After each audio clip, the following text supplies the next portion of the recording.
All right, we got Rob Roy in here today. We're going to talk about filmmaking and what makes his passion kick ass. So tell me all about it, Rob. What do you got going?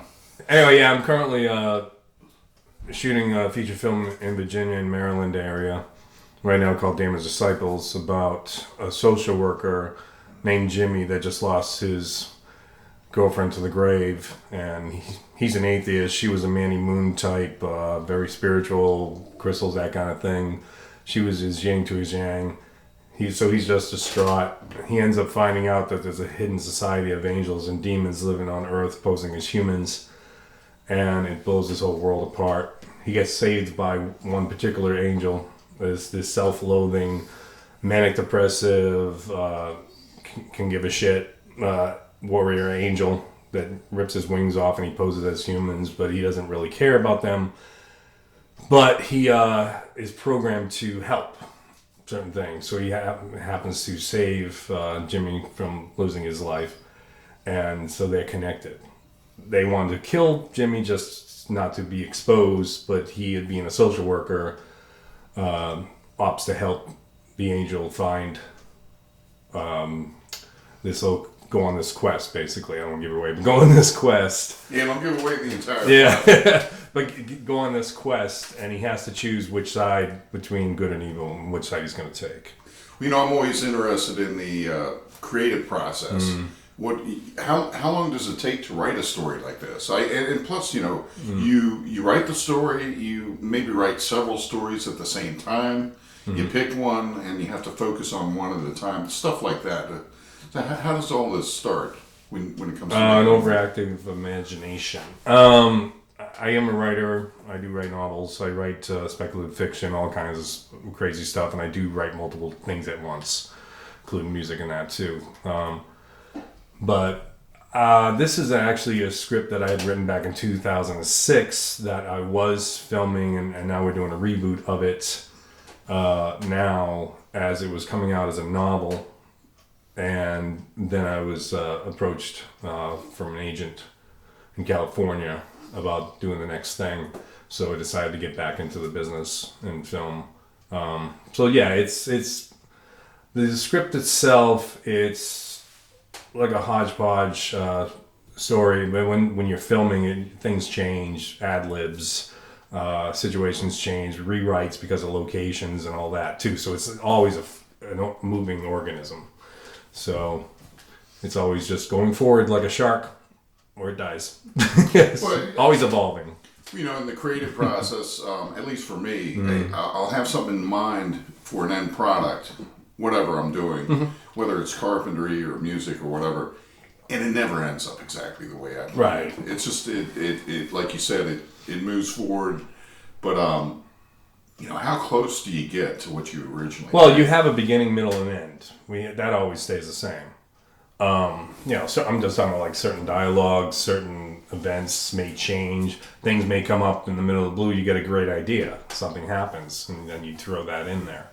So it's always changing. Like this was my original script was being turned into a novel. Now I'm going to be releasing the novel at the same time as the movie, but the novel's going to change because the movie's changing the script, so it's changing the story. So to have it reflect each source material, I'm going to have to finish the book after the movie's made because it's going to change. So there's going to be things that are in the original script that are not in the movie, or there's additional stuff that's in the movie that should reflect in the book. So yeah, it's...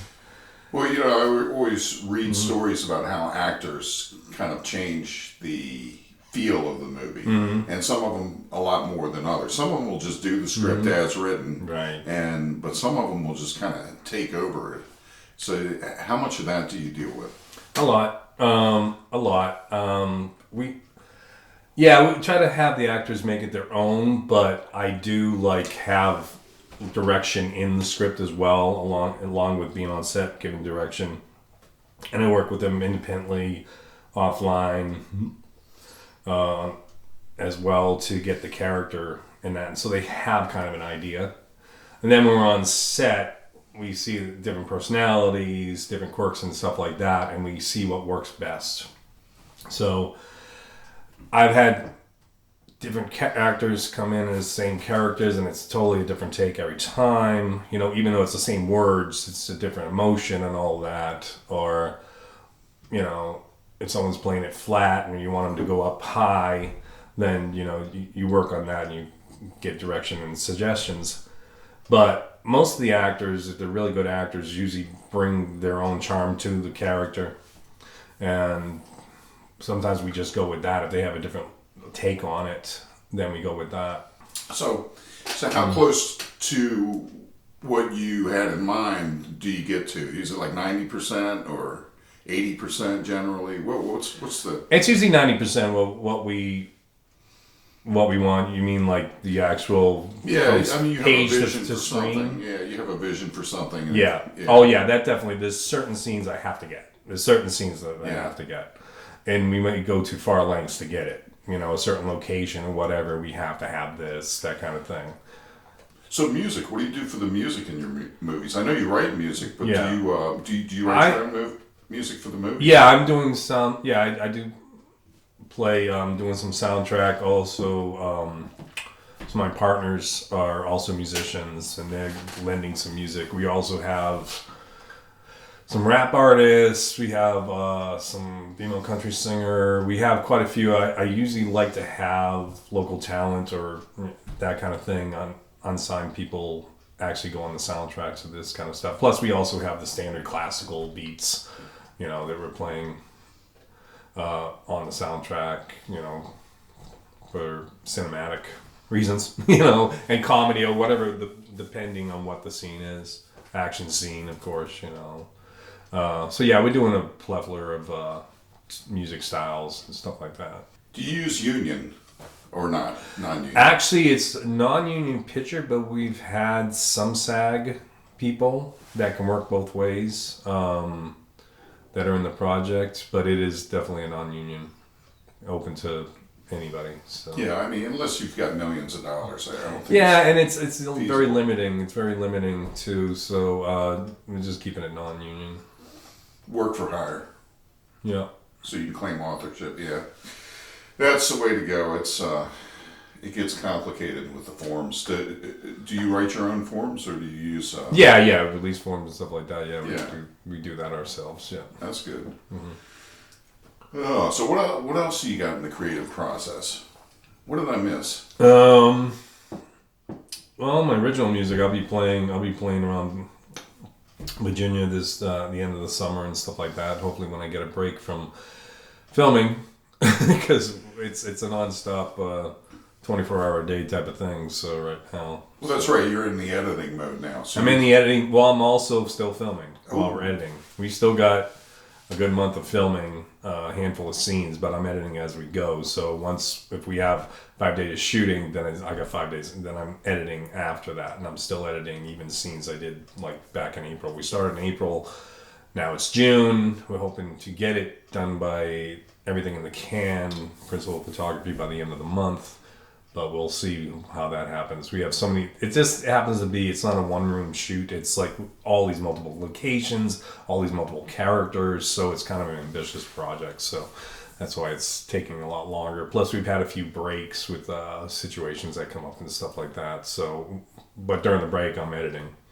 So time to do one thing because there's a very interesting thing I didn't mention that keeps coming up. Oh, please. Okay, a little history. People have had numbers come up, you know, and they're like, that's kind of significant or they're unusual. I've, since a kid, and some people have had this too, I've had the number 333 come up a lot. Actually, I wrote it into the script when I wrote it back in 2006. Like comes up on clocks and stuff like that. I found out that it's supposed to be like a good sign in Asian societies. It's a really lucky number. It's to spiritual people that think it's God looking over you, or it's a good luck thing. It means good luck. I have a shirt that says 333. I'm half evil, but but someone gave me years ago. The ironic thing is, it's written in this script from 2006 that we've been updating now. I have shot multiple scenes where I have a step thing on a step counter on my phone that I don't never look at, and I look at it. I'm down. I go to Walmart and I come back. I've done 3,000 steps.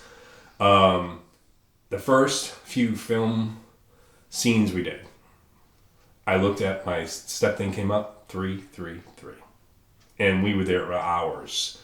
Either I was standing on a ladder or something, or a tripod or whatever. I'm showing the cast the next morning. I'm like, it's like 333, 333 steps.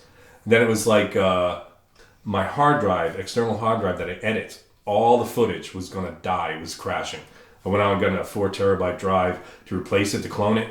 I have a picture of it on my phone. I know the audience can't see that, but you know what files it was? 333 gigabytes. Exactly what we had done. It just keeps coming up in the film, which is based on that number. It just keeps coming up, which is weird because you would definitely think you're doing more steps than 333 running around a film set, you know? But it's really weird, and I hope it means good luck, and I hope it means we were supposed to do this. So Yeah, you can look it up in numerology too. I'm sure Yeah. you got something to say about that. But I thought it was pretty interesting that it keeps coming up, and now the whole cast is looking for it all the time. I mean, I was just helping someone yesterday with a computer, and we were talking. I was showing them scenes on my phones. We had some stills, and I mentioned the number coming up, and they were looking for a Wi-Fi extender. So I pulled up Amazon on their computer. I said, "Oh, this one's a really good one." I said, "Look how many reviews, 333. We just talked about it." That is so weird. It's freaky, but I hope it's a good sign. All right. We'll get you back here again, and thank you for coming by. Rob Roy. Well, thank you very much.